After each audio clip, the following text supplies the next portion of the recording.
Vocês lembram que na quarta-feira passada nós começamos uma nova série de mensagens. Qual é essa série? Diálogos com o Mundo.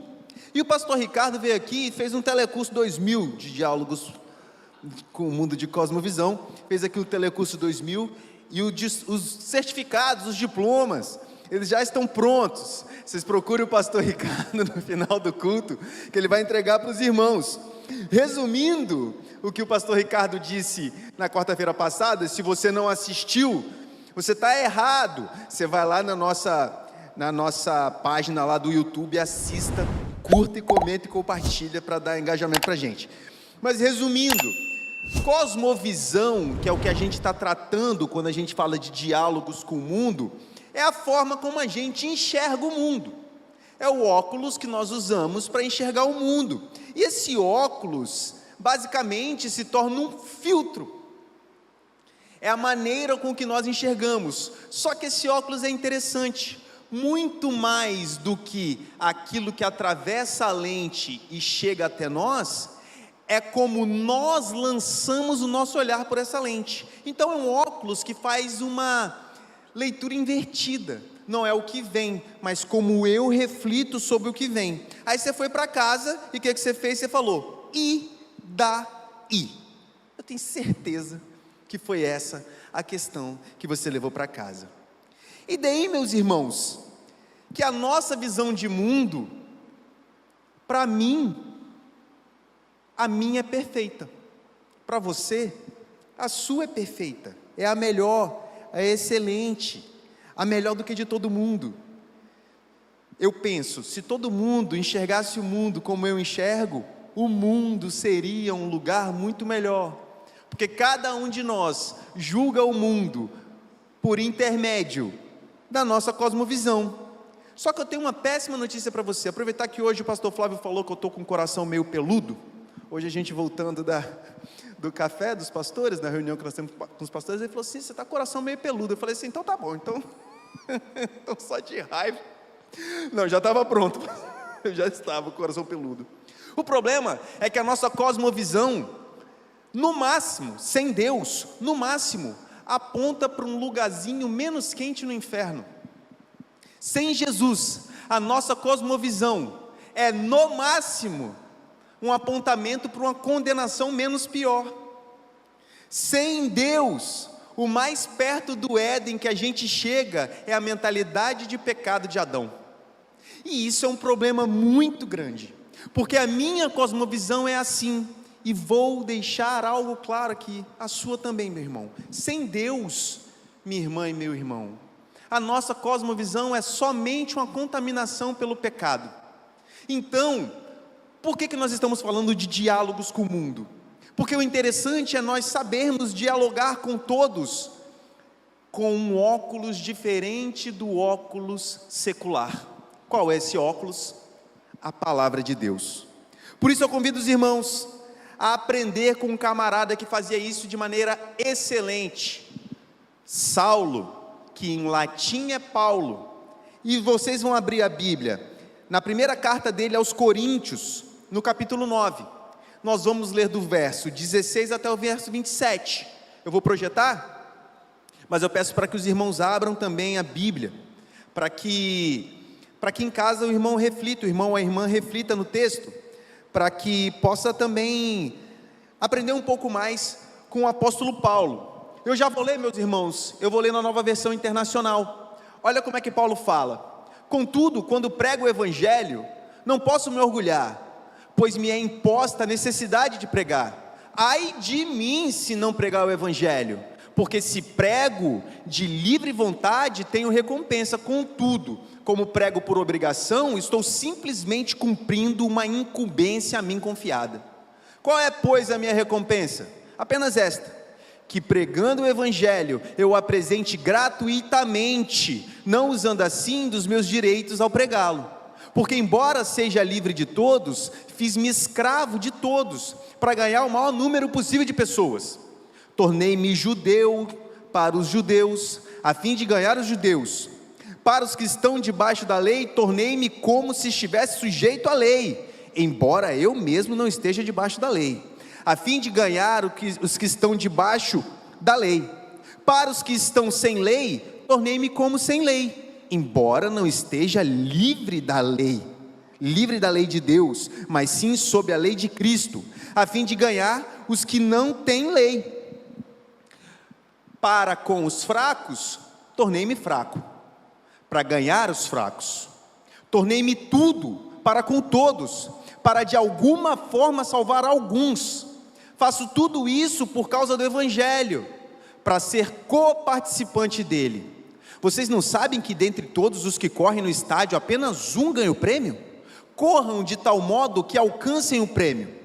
Todos os que competem nos jogos se submetem a um treinamento rigoroso, para obter uma coroa que logo perece, mas nós o fazemos para ganhar uma coroa que dura para sempre. Sendo assim, não corro como quem corre sem alvo, não luto como quem esmurra o ar, mas esmurro o meu corpo e faço dele o meu escravo, para que depois de ter pregado aos outros, eu mesmo não venha a ser reprovado. Palavra de Deus.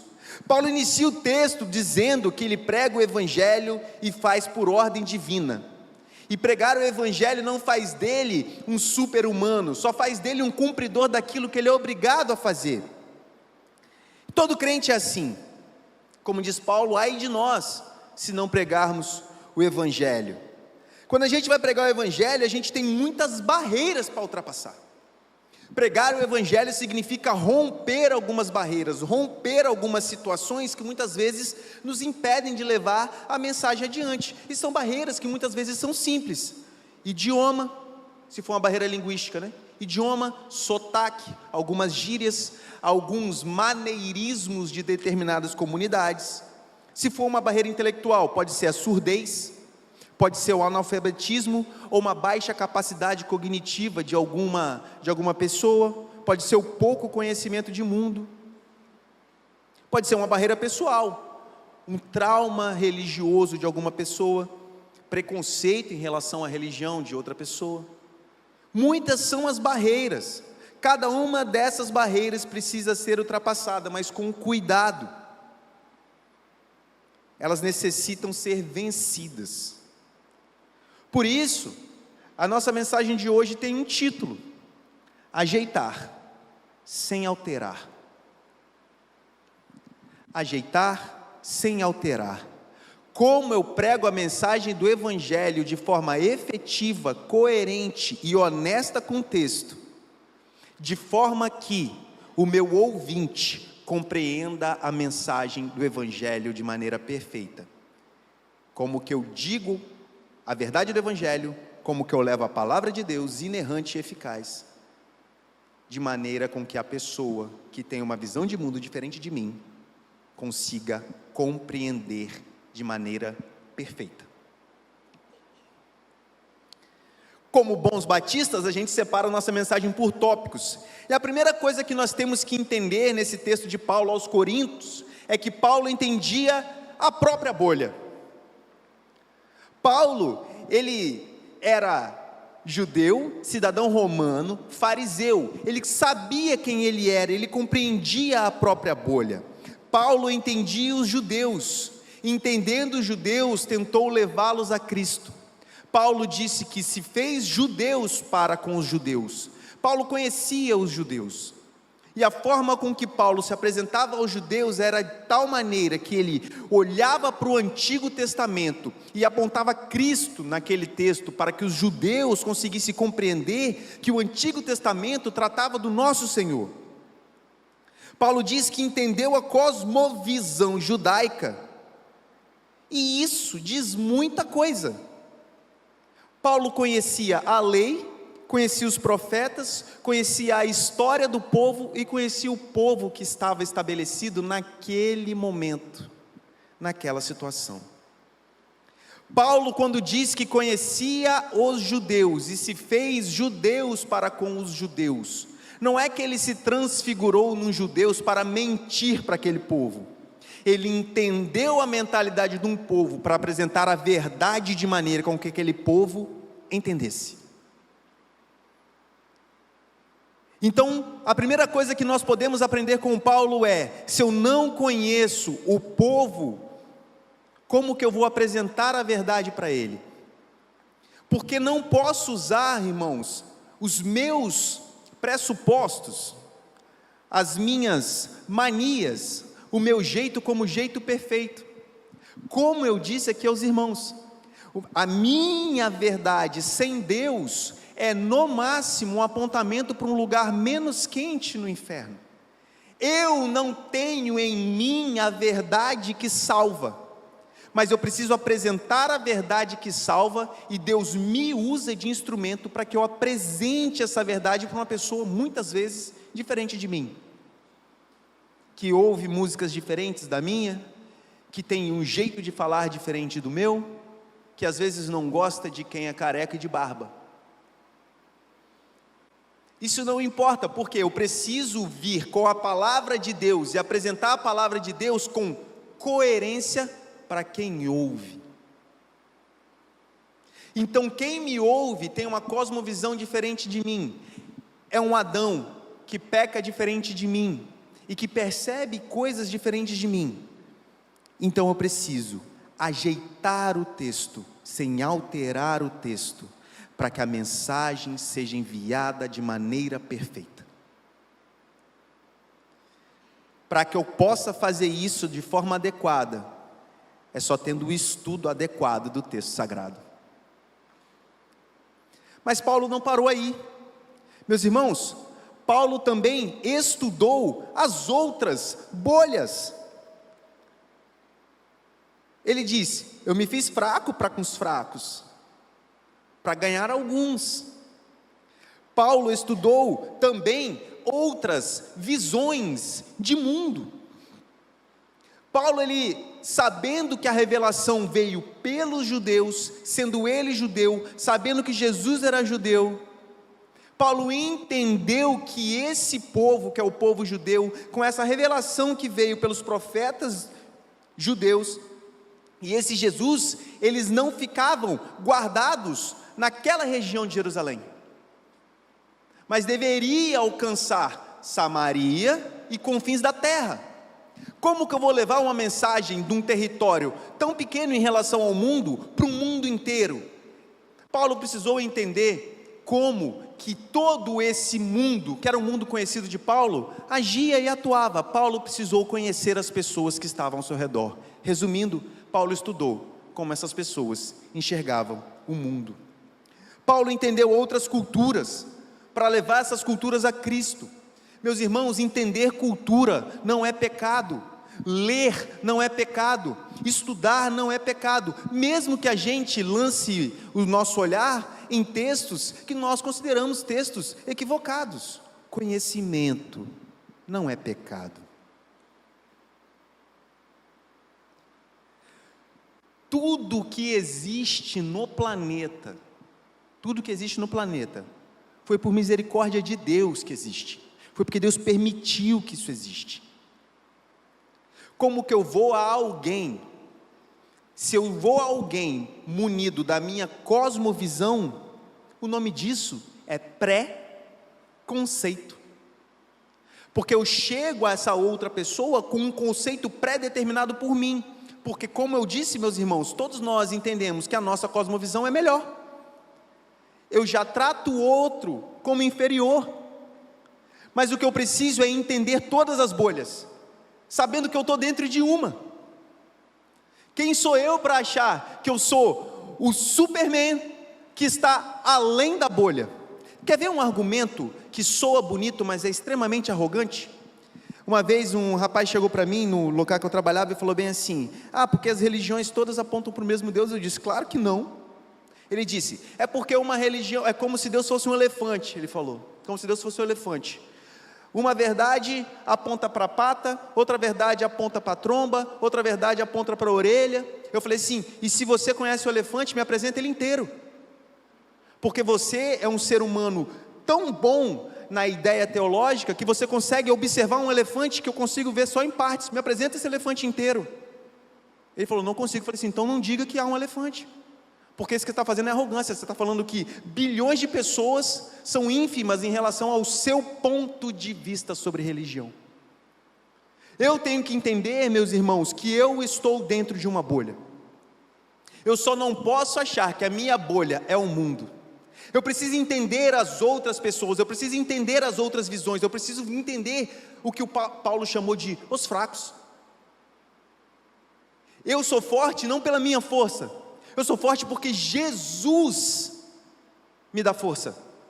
Porque eu posso todas as coisas, porque Cristo me fortalece. Mas o texto anterior é: eu posso passar fome, eu posso ficar sem roupa, eu posso não ter onde ficar, mas eu posso todas essas coisas, porque Jesus me fortalece.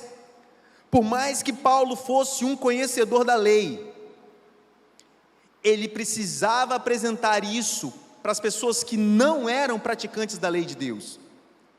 Paulo entendeu que ele não precisava transformar o mundo em uma sinagoga, mas ele entendia o que a sinagoga significava para o mundo. Paulo, ele soube como levar a mensagem do Evangelho, uma mensagem dentro desse contexto judaico que eu falei, para além da cultura judaica. E quando nós lemos Romanos, Gálatas, Efésios, as 2 cartas aos Coríntios, Filipenses, Colossenses, Tessalonicenses, as cartas para Timóteo, para Tito e a cartinha para Filemão, a gente percebe o tanto que Paulo sabia apresentar as ideias judaicas, que nossa religião é uma religião oriental, para um povo basicamente greco-romano.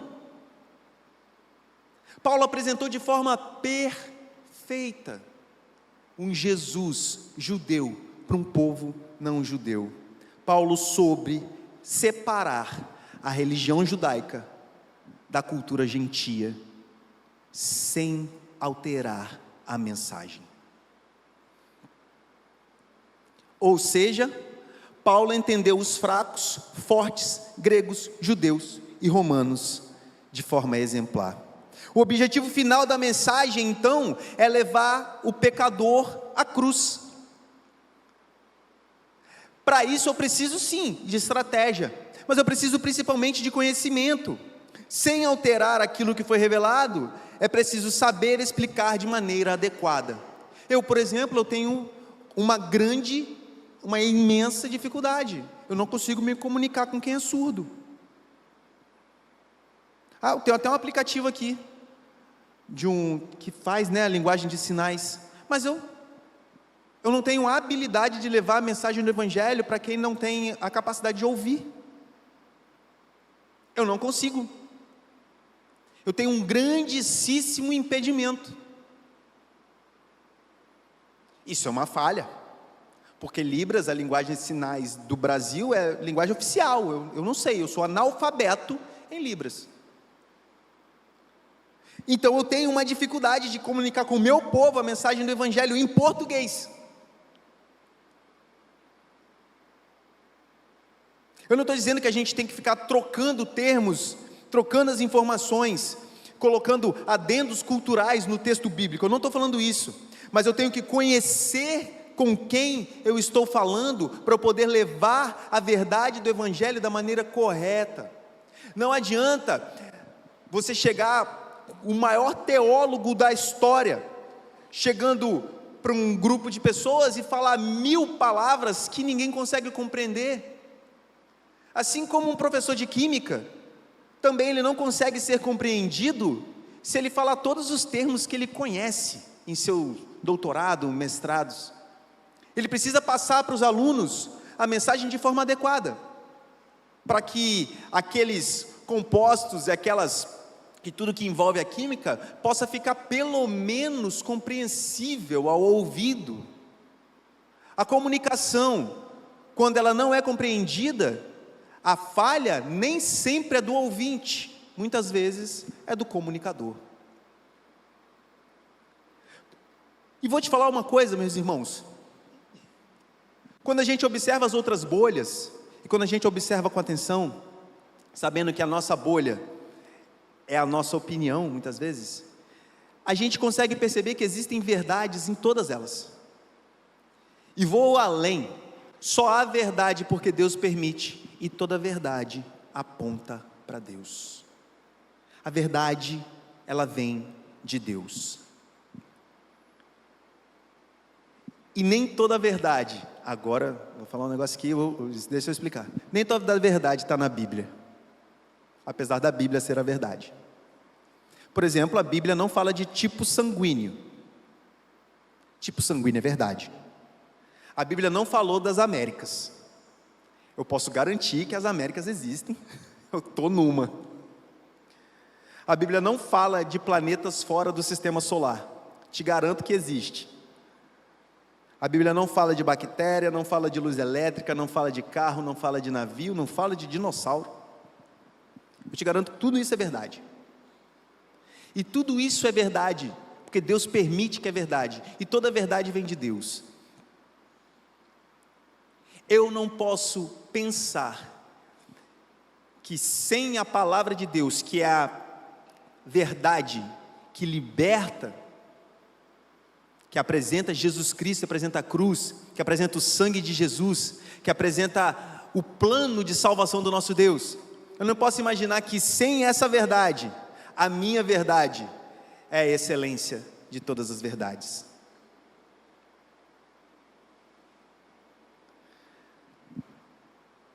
Paulo soube ajeitar sem alterar a mensagem.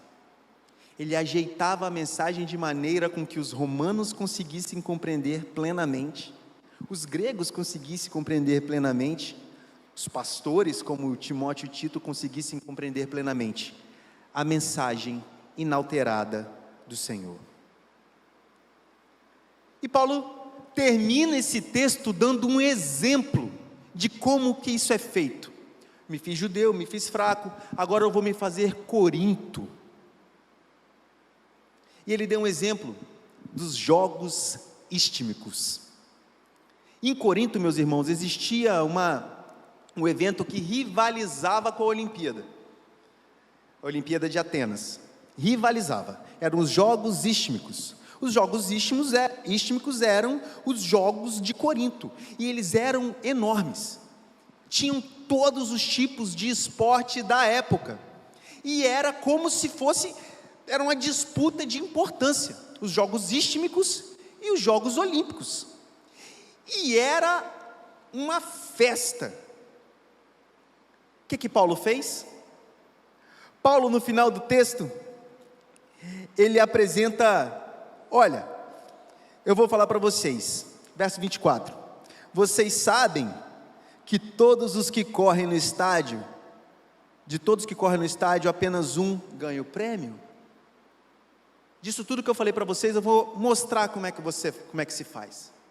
Aí o pessoal, é mesmo, todo mundo corre. Aí ele fala, corram para que você não perca. Mas todos vocês, diferente da corrida dos jogos istmicos, todo mundo aqui consegue ganhar. Aí ele vai, verso 25, todos os que competem nos jogos se submetem a um treinamento rigoroso, para obter uma coroa que logo perece, mas nós fazemos para ganhar uma coroa que dura para sempre.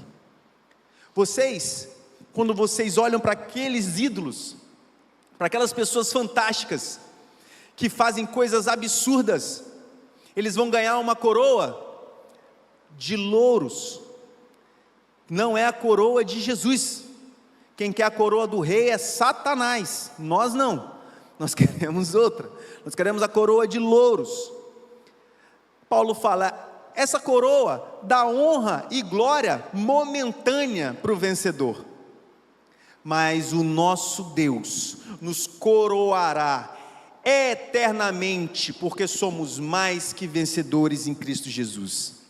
Ele avança, sendo assim, eu não corro como quem corre sem alvo, nem luto contra quem esmurra o ar, mas esmurro o meu corpo e faço dele meu escravo, para que depois de ter pregado aos outros, eu mesmo não venha a ser reprovado. Paulo mostrou na prática como que se usa o contexto local para o avanço do Evangelho. Pegou a cultura deles e falou do Evangelho de Jesus Cristo, sem alterar uma vírgula, sem colocar a salvação como mérito humano, mas dizendo que a santificação é necessária. Sem alterar a mensagem, ele usou a cultura local como exemplo, não negociou a escritura, mostrou com clareza ao povo o que ele quis dizer. Ele conheceu a cosmovisão dos coríntios, mesmo ele sendo de Tarso, judeu, filho de judeu, fariseu, defensor da lei. Conhecer a cosmovisão do outro é saber se comunicar, e é fundamental para evangelizar de forma adequada. Mas para que haja harmonia entre o que você vai falar e a cosmovisão, nós precisamos conhecer a mensagem do Evangelho. Agora vem a nossa reflexão. Eu conheço a mensagem do Evangelho ou eu conheço a cosmovisão de alguém? Eu não posso entrar na cabeça de vocês, meu irmão, e nem posso dizer que eu sou a pessoa mais correta. Mas o texto está aqui. Ele precisa ser estudado. E a nossa visão e a nossa leitura precisa passar por essa cosmovisão. Ore a Deus, porque o Espírito de Deus te ilumina, e você consegue lançar os olhos para esse texto, estudá-lo e compreendê-lo. Na sequência, apresente esse texto de maneira adequada, para todo aquele que tiver ouvido para ouvir, que ouça, se converta e siga a cruz. Vamos ficar de pé, meus irmãos.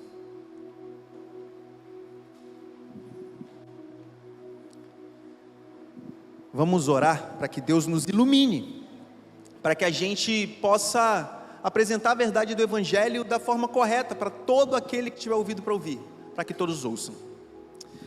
Deus bendito e maravilhoso, muito obrigado, Pai, por Tua palavra, muito obrigado por Tua mensagem. Obrigado, Pai, porque o Senhor fala conosco, obrigado porque o Senhor nos salvou. Pai, nos dê a habilidade e condições para que a gente leve a Sua mensagem da forma correta, para que a gente consiga falar do Senhor para mais e mais pessoas. Pai, que a graça soberana do Senhor, que o amor eterno do Pai e as preciosas consolações do Espírito de Deus estejam com todos nós, e que toda a igreja que adora Jesus Cristo, hoje e para sempre. Amém.